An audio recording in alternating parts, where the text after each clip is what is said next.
Yeah, Sean McDermott is now Okay. fired as the Bills head coach after 9 seasons, I believe. I think he was the second longest tenured coach remaining. Him and Shanahan and McVay, I think, were all hired in that same Oh cycle. Lord. If that's not a throwback, just with all the head coaching change that's happened this offseason, that would have made him the second longest tenured coach. Um, what are your thoughts on the Bills moving on from McDermott? And then an additional storyline with this, they promoted their GM. They gave Brandon Beane a promotion while also Yeah. firing Sean McDermott. What are your thoughts on McDermott getting fired, and then what are your thoughts on Brandon Beane getting a promotion? I mean, I understand the rationale behind firing McDermott. Like, you just have not been able to get over the hump. It feels like the last like 5 or 6 years they've just been like, eh, eh, like just trying everything they can to get over this hump. They just can't do it. So it makes sense to see if you can get another guy in there to maybe finally get them over that crest. But like it also just feels like this is like one of the luckier years you could have possibly had. Like, you didn't have Mahomes to deal with, you didn't have Lamar, you didn't have Joe Burrow, you didn't have like any of the elite quarterbacks in the AFC really, other than like your competition to the Super Bowl would have been, getting past Bo Nix and like Drake May, which Drake May's had a good year. I don't want to discredit him at all, but still, one of the easier paths you could have possibly had, and they couldn't get it done this year. If it wasn't going to be this year with McDermott, it just wasn't going to happen. So see if you can find somebody that can. It's been mixed results as far as coaches that have been fired at this stage, where it's like they just need to find somebody else to get them over the hump. So we'll see if they can find somebody to finally get them over that. My question is, who? Like, the options available right now, the two best options are probably already gone. So, I mean, who are you going to be able to find that's going to do a better job than McDermott was doing right now? I don't know if there's an answer to that. Yeah, McDermott is a guy who obviously got hired back in 2017 for the Bills, has a 66% winning percentage, which is pretty remarkable in the regular season. That win percentage does decrease to 50% in the playoffs. Um, they've had some years where they've won 2 playoff games. They've had some years where they win only one. But they have won a playoff game every single year since the 2020 season. I think they're the only team in the NFL to do that since 2020. Um, so that's not nothing. But for me, when I saw the news, it kind of felt like this move was already put in place like 2 weeks ago, or I guess even Yeah. through like longer than that. Like, I think when they knew the Chiefs weren't in the playoffs, the Ravens weren't in the playoffs, the Bengals weren't going to be in the playoffs, I think there was internal discussion of like, hey, if this isn't the year we at least get to the Super Bowl, we have to make a blockbuster change because this is the most wide open the AFC is going to be in the immediate future. Because I think me and you both would agree Kansas City is going to be back at some point. Baltimore, whoever they hire as head coach, is going to be back. If Cincinnati could ever figure out their defense, they could be a force again. Like, the AFC is about as wide open as it could be. This is the worst the Patriots are going to be for a while because Drake May's only in year 2. Like, this was their shot. And they had Denver on the ropes, and you question the call in the overtime period or whatever. But for me, it felt like this decision was made uh, weeks and weeks ago. And it's shocking because you think of McDermott, Buffalo always has this great defense.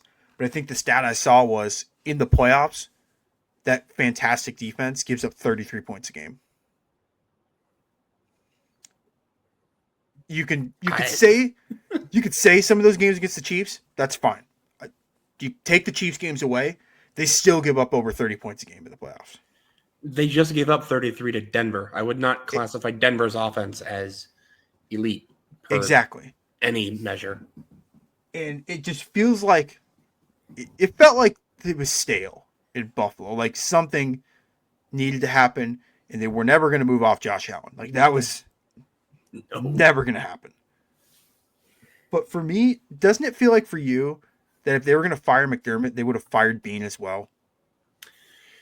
Yeah, I mean, at the end of the day, like Sean McDermott's not the one that put Khalil Shakir as the only receiver in that room that can actually catch a football.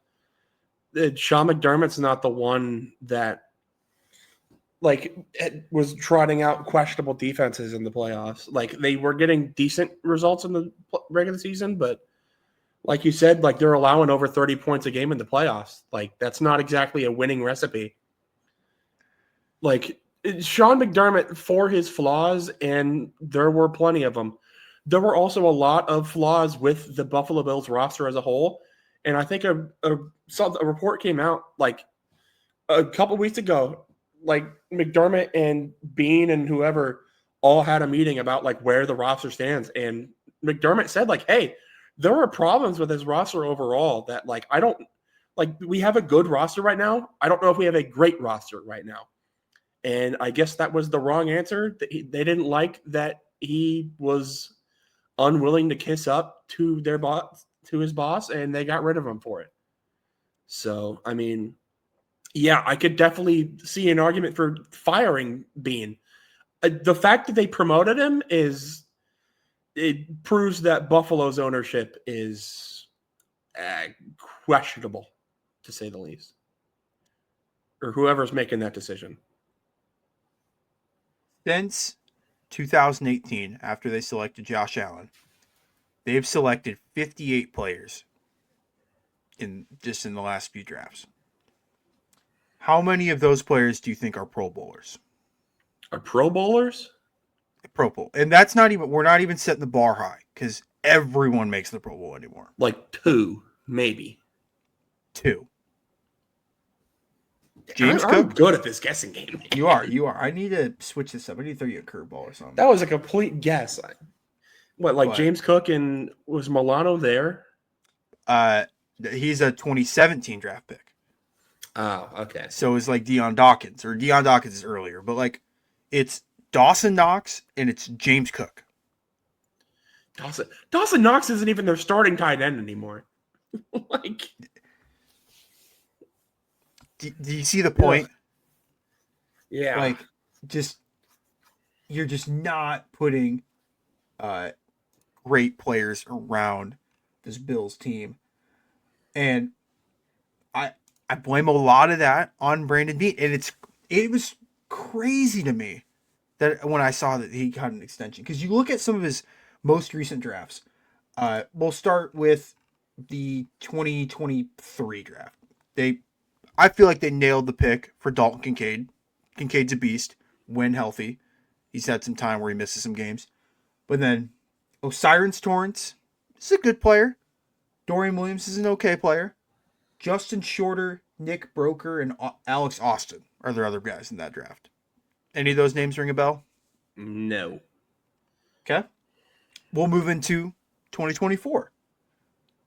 Feels like at this moment in time they've whiffed on Keon Coleman. Like they have just lost all trust in Keon Coleman. Is that a fair statement? I think Cam Newton said it best. If you don't know, you can look it up. Yeah. Cole Bishop is a good player. He's been a good safety for him. So that's a good pick. They seem to have success drafting out of Utah, Wyoming, like the Great Plains area. Yeah. Everything else, I don't know. But that scout right there probably needs a promotion. Yep. Dwayne Carter. Ring a bell? No. Okay. Ray Davis. That's the third name you said. Yeah. Ray Davis is a decent second, third running back option for him. Like he played some meaningful spots this year and last year for him.